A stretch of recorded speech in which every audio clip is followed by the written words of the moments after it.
这个桃园超商的店员去互杀害，嘛互大夜班工作的安全将做焦点。桃园市长郑文灿昨就来呼吁着业者增加夜班的人力，至少都要有2个人做伙来上班。结果，互网友批评讲，这市长根本就无了解状况。郑文灿今仔日再度出面来说明，讲这个措施有真多，是网友无完整来听完伊的论述。 可能网友没有完整的看完我的论述哦。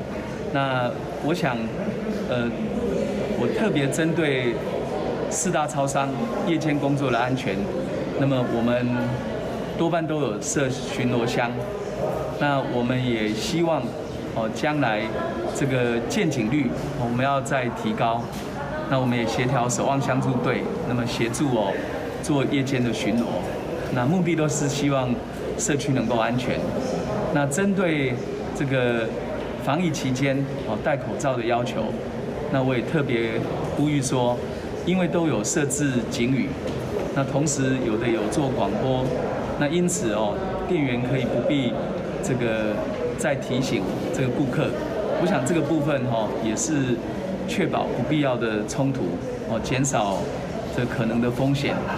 郑文灿针对着引发争议的发言，搁来解说，就是希望大家会当了解伊真正用意，而且希望刑警大队甲4大超商做伙来讨论，看要安怎来提升着夜班工作的安全性。